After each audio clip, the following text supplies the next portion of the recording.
Sementara itu, Presiden ke-7 Republik Indonesia Joko Widodo menyebut alasan dirinya melaporkan 5 orang terkait tudingan ijazah palsu untuk membuat pembelajaran. Ia merasa dihina dan direndahkan dengan adanya tuduhan tersebut. Menanggapi adanya tudingan kriminalisasi dalam hal pelaporan Jokowi ke Polda Metro Jaya beberapa waktu lalu, Jokowi menyatakan pelaporan tersebut bisa menjadi pembelajaran bagi siapapun. Ia merasa dihina dan direndahkan dengan tudingan tersebut dan memutuskan untuk melawan siapapun yang berusaha memfitnahnya. Selama ini diam karena masih menjabat, namun setelah purna dirinya memiliki hak yang sama sebagai warga negara. Ya, ini kan bukan objek penelitian. Kan sudah menghina saya sehina-hinanya. Sudah menuduh ijazah itu ijazah palsu. Sudah merendahkan saya serendah-rendahnya. Ya nanti dibuktikan lewat proses hukum. Nanti akan kita lihat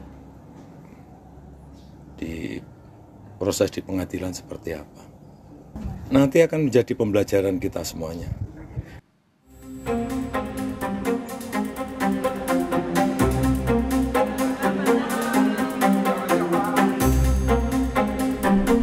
Presiden ke-7 RI Joko Widodo akhirnya melaporkan 5 orang ke Polda Metro Jaya atas dugaan pencemaran nama baik terkait tudingan ijazah palsu.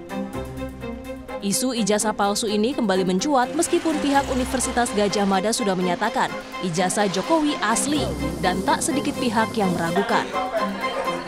Mantan Menteri Koordinator Bidang Politik, Hukum dan Keamanan Mahfud MD mengingatkan agar isu dugaan ijazah palsu Jokowi ini tidak ditarik terlalu jauh. Hal ini tidak akan membuat seluruh keputusan yang telah diambil oleh Jokowi saat menjadi presiden batal. Soal ijazah presiden asli itu atau tidak itu pelanggaran hukum atau pelanggaran etik. Ini sebenarnya tidak akan terjadi soal pelanggaran itu kalau undang-undangnya ketat. Mengatur, mengantisipasi agar itu tidak terjadi dan kalau terjadi apa akibatnya. Misalnya kasus ijazah Pak Jokowi yang sekarang ini, saya ikut bicara sebentar kemarin. Saya tidak peduli apakah ijazah Pak Jokowi itu asli atau tidak, saya tidak peduli karena itu tidak akan ada akibatnya terhadap proses ketatanegaraan kita.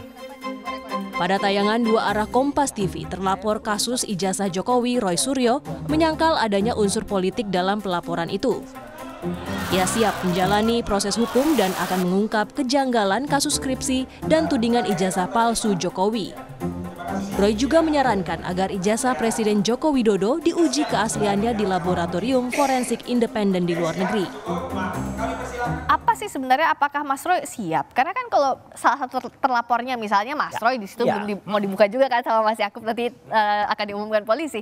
Tapi kalaupun iya, artinya kan konsekuensi hukumnya ada, sanksi, ada penjara juga loh kalau terbukti. Gak apa-apa. Galileo Galilei itu akhirnya sampai dihukum.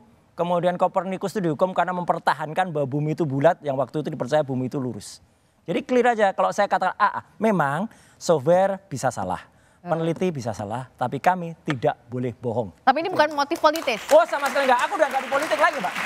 15 tahun udah cukup, 5 tahun saya udah enggak di politik. Ini bukan residu politik juga kan? Oh enggak ada apa-apanya. Jokowi melaporkan dugaan pencemaran nama baik dan fitnah ijazah palsu ke Polda Metro Jaya pada Rabu 30 April lalu. Jokowi melaporkan 5 orang terkait kasus ini, satu diantaranya pakar telematika Roy Suryo. Tim Liputan, Kompas TV.